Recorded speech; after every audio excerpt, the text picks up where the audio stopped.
Welcome back to the channel. It's Wes here, aka Seahawktopmist Prime. This is the Seahawks Times, where we talk about our beloved Seattle Seahawks in great detail, in depth. I bring the analysis, but I talk about things that maybe do not make YouTube channels or the media. And today is going to be one of those videos. I want to talk about the public sentiment, the media sentiment, the fan sentiment around the Seattle Seahawks right now. So much negativity swirling. You let go of Russell Wilson, you're going to suck. You let Bobby Wagner go, you're going to suck. How are you guys going to even break 500? Look, I've been watching football since the late 80s. I've been following the Seahawks with great passion, watching every single snap that I could, unless I was on a hospital bed, since I was 8 years old. I'm a real Seahawks fan. I'm not some fair weather YouTuber that just wants likes and, subscriptions. I'm telling you guys this out of great passion. This team has a really bright future, and Pete Carroll finally ripped the Band-Aid off, let go of his old ways, and decided I got to get back to business, back to basics. Because yes, he's not going to coach forever. Did he get too stubborn and hold on for too long? Yes, I think even he would admit that. But we are not going to win games paying a quarterback $50 million and nobody else, and having not a well-rounded team. The modern NFL does not work that way. All that matters is winning the Super Bowl, and that is it. Do I wish we took more advantage of the Russell Wilson era and won 3 to 4 Super Bowls and just blew it out of the water? Yes. Yes, it hurts to not have taken advantage of that. But that's football. Do you know how many fantastic athletes and teams have never won a Super Bowl? Larry Fitzgerald is at home right now without a Super Bowl, one of the best players of all time. And that Cardinals team could have done it, but it didn't happen. There's so many teams. So just be happy that it did happen and you witnessed it. We need to humble ourselves and take a step back. These are professionals. They know more about the sport than we ever will typing on our keyboards. You know what? They haven't hit in the last few drafts. They've got 1 or 2 great players, etc., but it just hasn't happened. And this draft that just happened, my friends and family, this draft that just happened is special. I have not felt this way since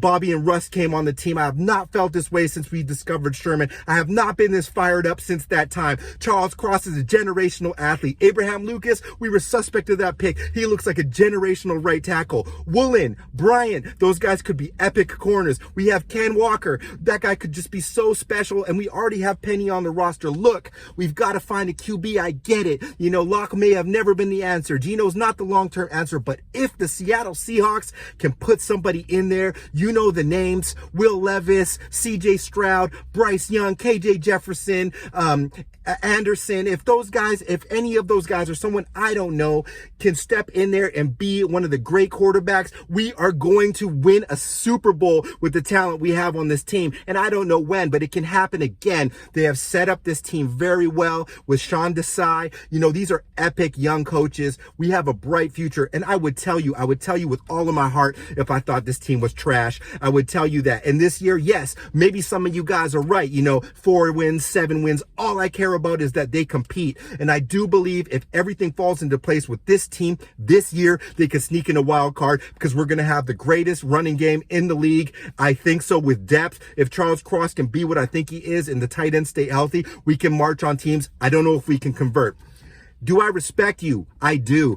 Do I respect you saying we could only win 4 games? I do believe that could happen as well, and we can differ on that opinion. I am Seahawktopmist Prime. I'm not looking for the dark side, because the dark side gets you nowhere, and it's about competing. This team is about always compete. I am not in the locker room. I am not on the Seahawks staff. I'm not one of those persons that thinks it's my team and I can influence it through the media or anything like that, but I've been watching this sport for my whole life, and what I see is something special brewing. And I haven't felt that way since Matt Flynn lost the job to Russ, and I saw one of those deep passes. I was at the game where Richard Sherman picked off AJ Brown and Dalton, or AJ Green and Dalton. I was there. I was watching it. I said, this kid is special to my friend Zach. What happened? Hall of Fame players. I feel that way about Cross, Lucas, and the guys we drafted. I am serious, guys. This is something that we are going to see on tape, win or lose this year. You are going to feel good about this when this ends. That's my point here. Whether we win 5 or we win 11 somehow, the future is bright. Look,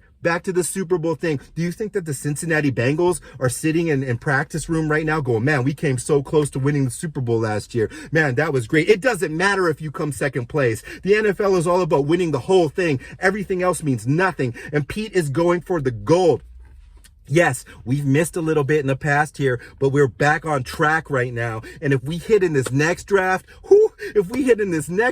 boy, I'm telling you, which is deep, if we get defensive tackles, if we get more outside linebacking, if we get more like dynamic receiving play to go with who we have, somebody like an upstart that was of a la Lockett mold or another type of DK guy, we're going to go crazy if we have a QB. Mark my word. So yes, I'm excited. I'm allowed to be excited. And if you don't like it, you don't have to visit this channel. If you have a good opinion and we can be respectful and it's different, you can leave those comments and we will talk about football until our faces go blue. Because until I see the Seahawks lose a game, it's 1-0 every week. And right now it's Go Hawks. It will be Go Hawks present and it will be Go Hawks in the future. This is the team I love. I will always support us and I'll be screaming in the stands. I'll be screaming in my living room. I'll be screaming in opposing team stands because I love the Seattle Seahawks. And until anything else happens, we could win every game. So don't talk to me about 4-13 until you see it happen. This is a team that could win as many games as everyone else as far as I'm concerned going into the season. And you can call that delusional, but that is football. All it takes is a couple bounces and some effort. Go Hawks.